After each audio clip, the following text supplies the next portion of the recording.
Hi and Assalamualaikum. My name is Danial Kamal. My matrix number is 6221522, and today I will present about cybercrime.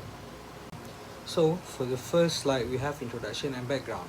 Cybercrime is one of the fastest growing trends in today's digital world. It refers to illegal activities carried out using computers, mobile devices, or the internet that can take many forms, from stealing personal information to disrupting system. Common example includes hacking, phishing, ransomware attacks, and identity theft, all of which can cause serious consequences for individuals, businesses, and governments. Unlike traditional crime, cybercriminals do not need to be physically close to their victims, which allow them to operate from anywhere in the world. As society became more dependent on digital services for communication, finance, education, and entertainment, more sensitive data is stored online, increasing exposure to cyber risks and making cybersecurity a critical concern for everyone.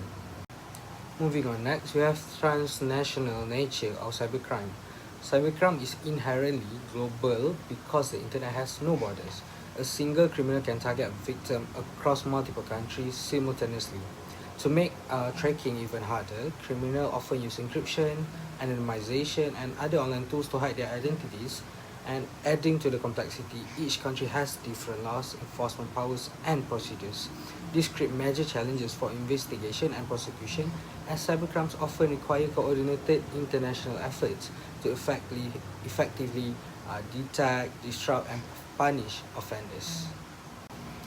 Next up, we have cybercrime in developed and developing countries.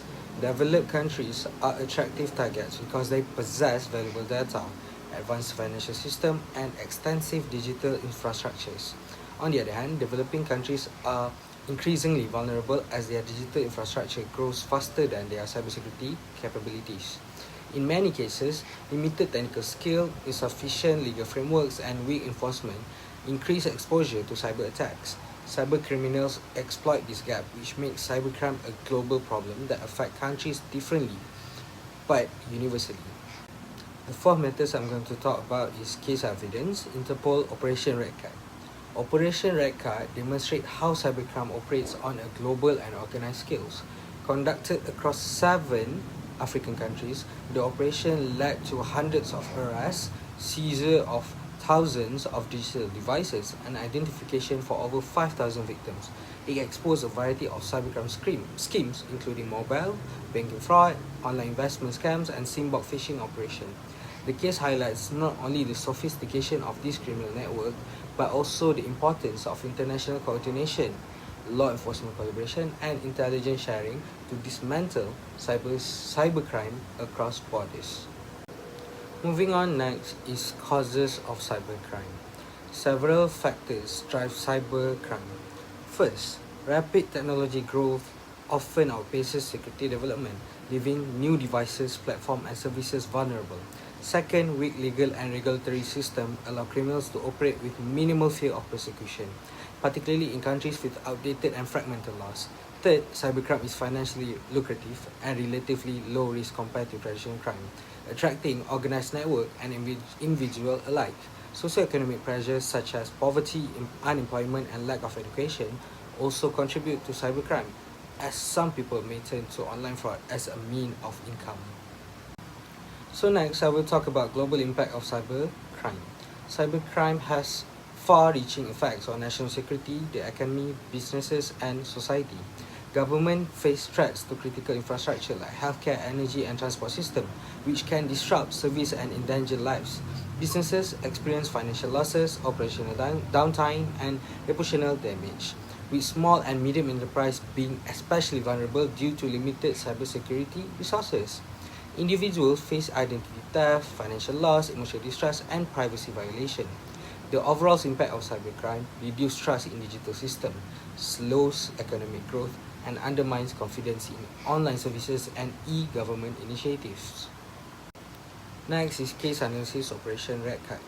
The Red Card operation specifically targeted online banking fraud and online scam networks. It also revealed links between cybercrime and human trafficking, as some offenders were coerced into committing fraud. This case demonstrates the necessity of international cooperation, as the network spanned multiple countries and required combined efforts from law enforcement, private security firms, and telecom providers. It shows that effective cybercrime prevention relies on both global collaboration and local intelligence. The eighth point that I'm going to talk about is international and regional responses. International organizations like Interpol play a central role in coordinating cybercrime investigation, facilitating intelligence sharing, and providing technical support to countries. International agreements such as the Budapest Convention on Cybercrime help standardize laws, evidence sharing, and legal cooperation. Regional initiatives, including partnership between government and private security companies, enhance early detection, threat analysis, and rapid responses. These collaborative frameworks are crucial for keeping up with increasingly sophisticated cyber threats. So next, I will talk about the challenges. Despite these efforts, challenges remain. Legal fragmentation allows criminals to exploit loopholes between countries. Cyber criminals rapidly adapt to new technologies including AI automation and encrypted malware, which make attacks harder to detect and mitigate. Developing countries often face additional constraints such as limited financial resources, lack of trained professionals, and insufficient infrastructure, which reduce their capacity to prevent, respond to, and recover from cyber incidents. These gaps make global cybersecurity uneven and leave opportunities for cybercriminals to operate with relative impunity. Now ending there, we have recommendation. Addressing cybercrime requires a comprehensive, multidimensional approach, and countries should harmonize international cybercrime laws to reduce loopholes, educate the public and the organization about security best practices, and strengthen intelligence sharing and cross-border cooperation. Investment in advanced cybersecurity technologies, including AI-enabled threat detection, real-time monitoring, and encryption, is also essential. Finally, public-private partnerships should be formalized to ensure rapid information sharing and coordinated responses to emerging threats. Addressing socio-economic factors such as unemployment and lack of education is also important to reduce incentives for cybercrime. Lastly, we have conclusion. Cybercrime is a serious, complex, and growing global threat that affects governments, businesses, and individuals. Its consequences are financial, social, and technological, undermining trust in digital system and slowing economic progress.